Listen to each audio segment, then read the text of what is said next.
Hi guys, my name is Angel Valdez, and this video is a reflection for the computer science class for engineers at Full Sail. And basically this class has been a real challenge.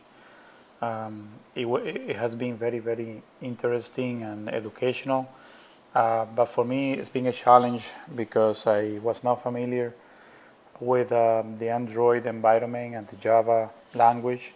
So I had to learn it real fast. I was able to go through the entire class and create the different projects such as the Hello World, the Treasure Hunter, the Pather, which is one of the ones that I really liked because it uses a little bit of AI to go through the different cells and find the shortest path and so on. And then finally, we created this tic-tac-toe project, which here is my project. Let me just run it to see. I'm gonna run it on the emulator so we can see it on the screen. But basically, I created everything from scratch, nothing from anybody else. So that I guess that is why it has taken me so much effort, but at the same time, it is the only way really to learn. So here we have this menu where we can display the credits, and then we can choose the different mode of play.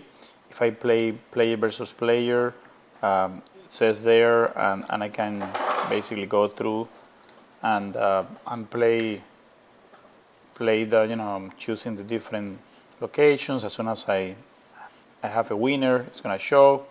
If I play again, let me actually make the X to be the winner this time. There you go. So now it's the O's. The X were the winner before. And if I don't have any winner, you will see that it will say, it will be a tie. Let me try not to win. Jesus Christ. Come on, I don't want to win.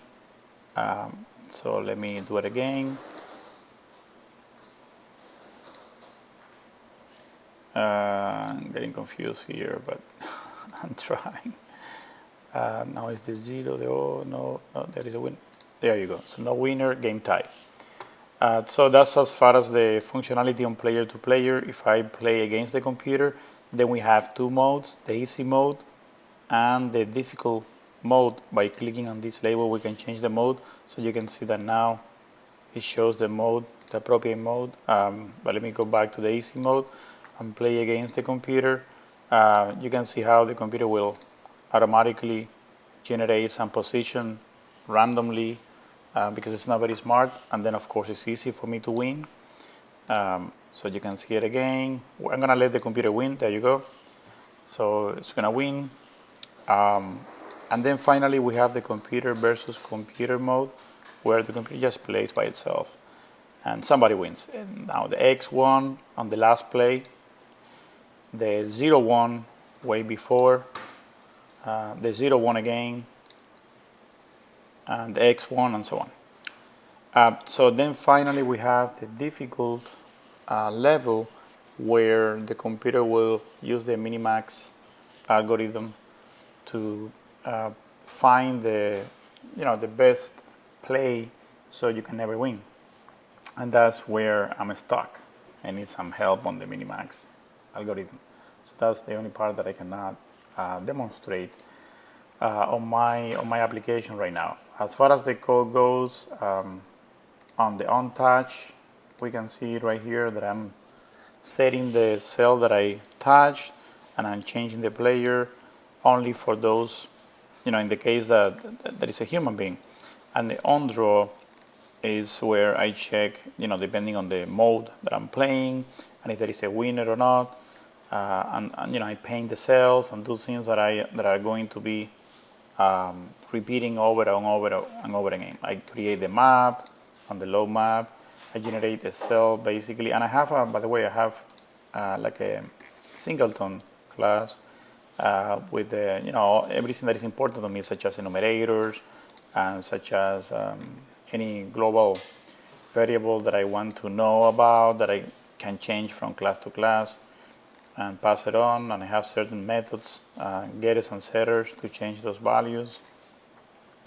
And then I finally have my draw surface class, which is, by the way, it's only one. So what I'm doing is I'm creating the grid based on the size of the screen of the canvas. So I'm getting that size and calculating the here. I find out how many rows and how many columns I want, and then I create a grid based on those number of columns and rows, and I draw basically the cells, and I paint it on the screen right there. When I touch the screen, I am actually highlighting that one, so that's an extra feature on yellow, and you can see that right here. See, the last cell that I touch is highlighted in yellow.